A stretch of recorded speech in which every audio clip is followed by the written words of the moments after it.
Last week, my friend John from Jigging Jerks, that's his YouTube channel, there's a link to it down below, invites me out on the water to go fishing and to demonstrate social distancing. I said, oh, this is fantastic. I'm dying to be out on the water. I'm not ready to go out yet. My boat's not ready. And his boat is big enough where I don't have to worry about being too close to someone. And I said, oh, this is just gonna be wonderful. And the idea was that we go out on the water, we catch fish, I take the fish that he catches, and we cook it.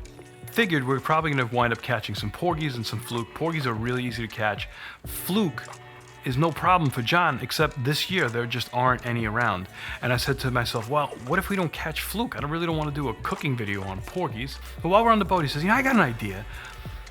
Why don't we catch a bunch of sea robin? And you can cook them. I hate sea robin. I abhor, detest, loathe, revolted by sea robin. I can't stand sea robin. But he challenged me. Why do I hate sea robin so much? Well, it's a puny fish, it's bony, it's not that fantastic. There's so much better fish out there, and you don't get much off of a fillet. If you're gonna go through the hassle of filleting a puny fish, fillet something that's more delicious than sea robin. And why even bother? I mean, the other day I'm in the Hamptons and I was mind blown. There's a fish market there and they sell sea robin fillets for $19 a pound.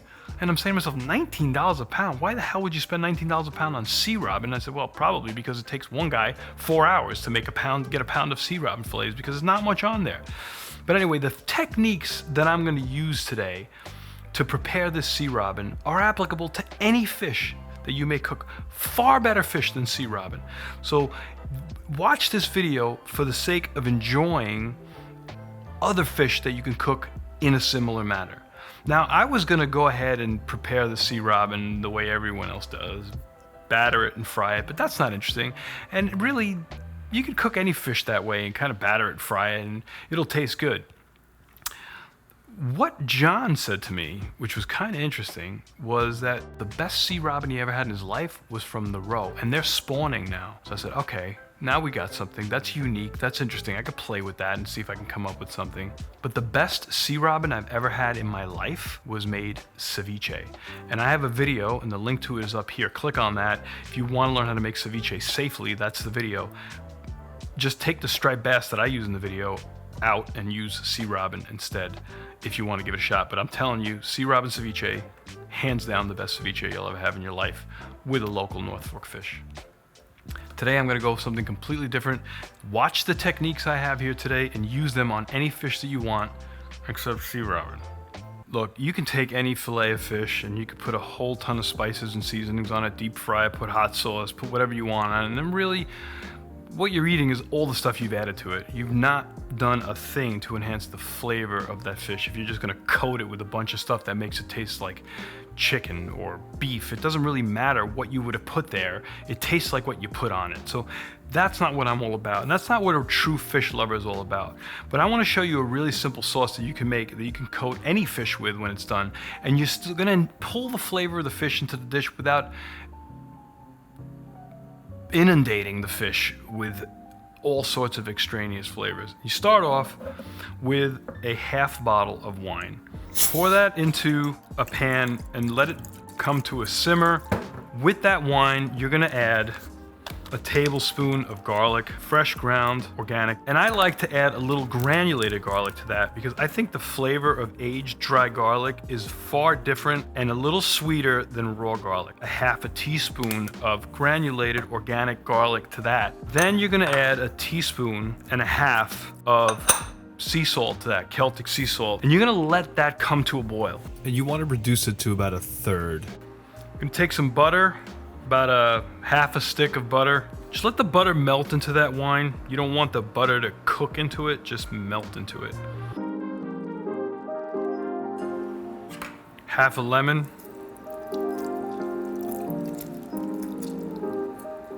That could be your sauce. You don't need to go any further than that. If you're looking for a richer sauce, you take a glass, you add some cold water to that glass, about a half a cup or so. Turn your flame back on, To a half a cup of water, you're gonna add about a tablespoon and a half of arrowroot. Stir that up. Wait for your sauce to come to a simmer again. Slowly add that arrowroot there because you can't unthicken it. You don't want it to be like a carbonara, but if you want it to be creamier, you can go one step further and add a touch of heavy cream to this.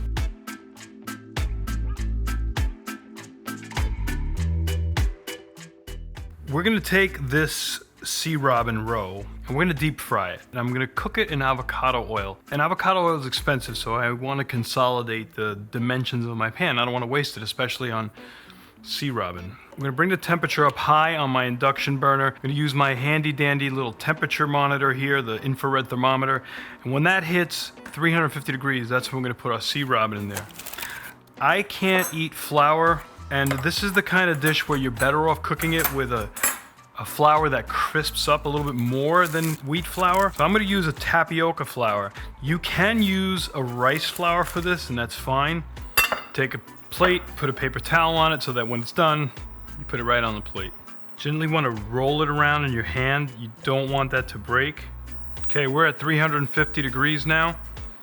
I'm gonna put this into our spoon because we don't want it to splash and burn ourselves. Prepare the next one. Keep an eye on that temperature. You don't want it to go too far above 350 degrees. If it does, just drop it down. Just kind of move them around a little bit. Flip them. Not going to take long to cook.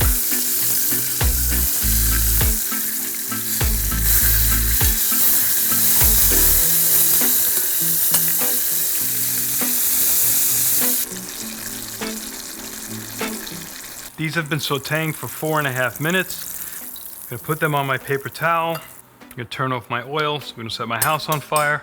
Let it absorb that excess oil, you don't want that.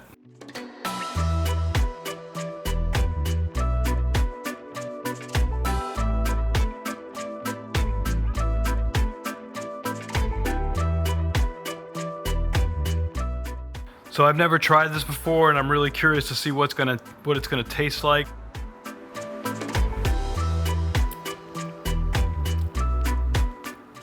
Has a very nice texture. It's not even remotely as fishy as I thought it would be. Almost needs a little more lemon.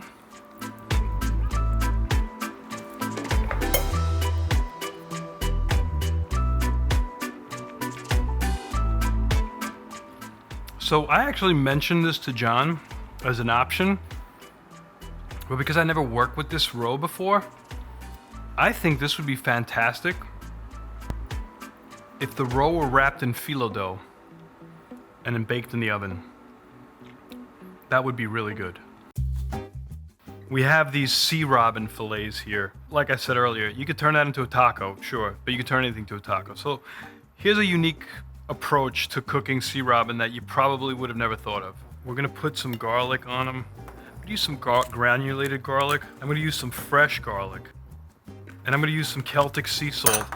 And finally, I'm just gonna squeeze some lemon juice on that. I'm not gonna put any oil on this. I'm just gonna mix it all up. Get your hands on some good quality, nitrate-free bacon. Now I make this dish with monkfish. With monkfish, it comes out really awesome. But monkfish is a dense fish, and when it tightens, it almost firms up. Sea robin's more of a flaky fish, and it's gonna fall apart. So I'm curious to see what's gonna happen with the sea robin. I've never made this with sea robin. Take a slice of bacon, and you want to put the bacon on the skewer so it kind of dangles like that. And then you're going to pass lengthwise your sea robin onto the skewer. 2 pieces, fill that skewer up. You're going to wrap the bacon around the sea robin like this. You can stretch it a little bit, make it almost tight, and then pass the bacon onto the end of the sea robin. That's kind of what you're looking to get, like that. You want your pan on medium high, and just put the sea robin, bacon slices into your pan.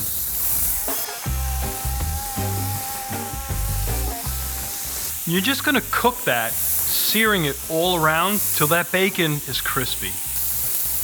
I'm thinking that if half that bacon cooks and half is raw, it's gonna pull apart. So I wanna kind of rotate it and have it cook evenly.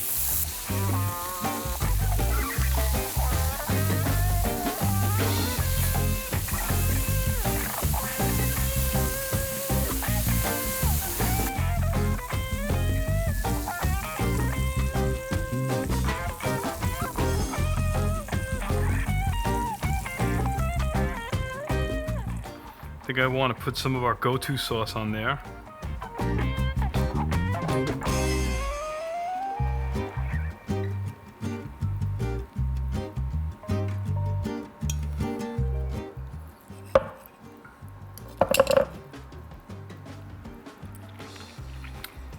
Wow.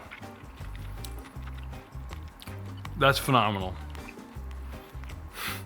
I would go out of my way to eat sea robin or catch sea robin now that I've tasted it this way. The texture, no. The texture, it's got some firmness to it. It's almost like a triggerfish. The bacon really imparted some nice flavor to it. That lemony sauce, oh. This is really, really delicious. John, if you're watching this, this is the way you're gonna make sea robin.